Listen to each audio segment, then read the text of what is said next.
$10,000 మీరు hot air balloon ని వంటగదిగా ఉపయోగించే షెఫ్ తో కలిసి ఆకాశంలో 3,000 అడుగులకు వెళ్ళొచ్చు. మైదానంలో అక్కడున్న బెలూన్ నుంచి నీడని చూడొచ్చు. డ్యూడ్, ఇది నేను అనుకున్న దానికంటే ఎత్తులోనే ఉంది. అబద్ధం చెప్పడం లేదు. ఇది మీరు రోజు చేసే డిన్నర్ లాంటిది కాదు, ఎందుకంటే 3,000 అడుగుల ఎత్తులో ఉన్నాం. ఈ మిచెలిన్ స్టార్ షెఫ్ తాను తయారు చేస్తున్న భోజనానికి ఆహారాన్ని అక్షరాలా వండడానికి హాట్ ఎయిర్ బెలూన్ నుండి మంటను ఉపయోగిస్తారు. మిస్టర్ బీస్ట్, ఓ యో, అది మా తర్వాతి ఆహారం బ్రదర్. వేడిగాలి బెలూన్ నుండి వచ్చే మంటలతో వారు వండిన చేపలు ఇప్పుడు మేము తినబోతున్నాం. Oh thank you.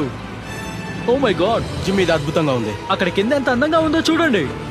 తింటూ ఎంతో అందమైన ప్రదేశం చూస్తున్నాం. ఈ చేప ఇంత పైకి ఎగురుతుందని నేను ఊహించలేదు. ఒక అమ్మాయిని ఇంప్రెస్ చేయడానికి మీ దగ్గర ఇంకొక 10 గ్రాండ్లు ఎక్కువ ఉంటే నేను దీన్ని రికమెండ్ చేస్తాను. ఈ 10 రుచికరమైన కోర్సుల్లో ప్రతి ఒక్కటి చాలా అద్భుతంగా ఉంది. కానీ నేను అడగాల్సిన ఒక ప్రశ్న ఇంకా మిగిలే ఉంది. మిచెలిన్ స్టార్ షెఫ్ గా ఈ ఫీస్టబుల్ బార్ గురించి మీరు ఏం చెప్తారు? బ్యాలెన్స్ చాలా బాగుంది. చాక్లెట్ లో ఉన్న క్రంచ్ నాకు చాలా బాగా నచ్చింది. దీన్ని మిచెలిన్ స్టార్ తో ఆమోదించబడింది. ఈ 10K అనుభవం అద్భుతంగా ఉంది. అద్భుతం. తర్వాత 50K అనుభవం ఉంటుంది. చాండ్లర్ ఇంకా కార్ల్ గురించి నేనేం ఆలోచించానో వాళ్ళకి ఐడియా లేదు.